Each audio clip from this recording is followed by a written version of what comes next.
Scan them, SPICE, say my name, that's me. You don't know, it's your girl Spice Official, the new queen of dancehall from Love and Hip Hop Atlanta. And you're watching Okayplayer, so keep it locked. Spice to that.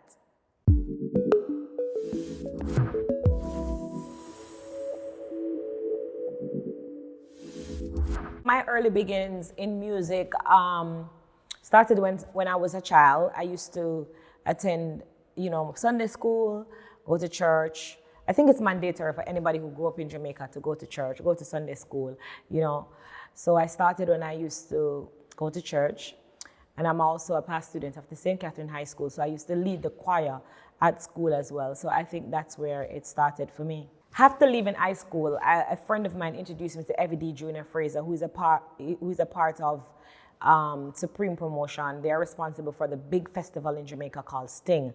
And Sting is the show where you would go to either break you or make you.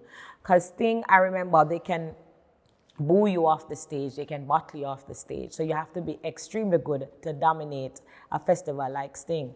So I got the opportunity to perform on Sting, and after I mash up the place and people was in a frenzy, they called me back like 2 to 3 times. That's how I started to go to a lot of different shows and do a lot of performances. That's what birthed the name Spice.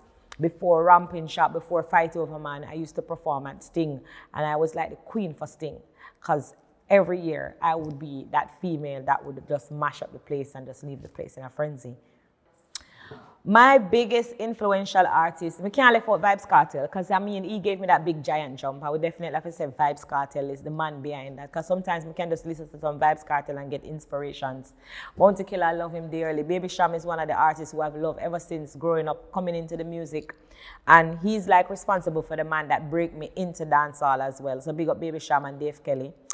I love Rihanna because she come from the Caribbean too, so just like me, even though she's from a different island, we're all Caribbean people. So of course she's going to inspire me, because in my back of my head, I'm going to say, well, Rihanna came from Barbados. If she can do it, I can do it, So that's going to push me and give me some inspiration as well. So there's a lot of people that inspire me. I think everybody from Jamaica, or I should say from the Caribbean, they're working towards crossing over here in America, because this is a bigger audience than the Caribbean. Most of the islands in the Caribbean are just a little, a small space comparing to like America, Europe, and other places. So our goal is to work towards becoming a crossover artist. So it is definitely a goal, it's a task, it's a challenge, that's what you're working towards, period. My experience with colorism is that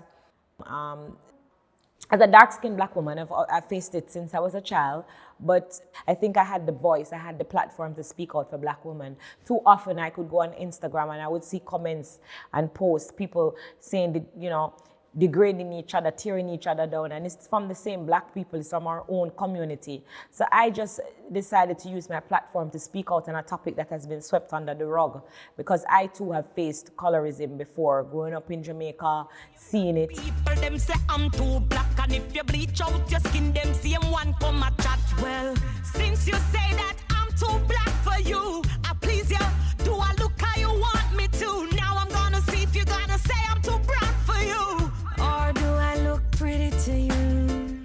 Black people hypocrisy. I chose Black hypocrisy because a lot of men would come out and say, Black is beautiful, we love Black queens, but they're the same one who would talk down to a Black woman and allow her to have low self-esteem or feel a certain type of way, inferior.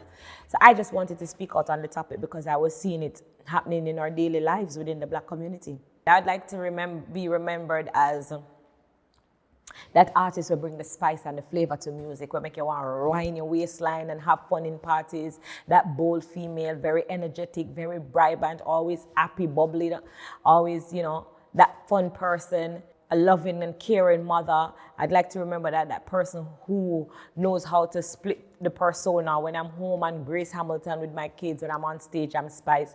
I just want to be remembered as one of the dopest female artists who ever lived.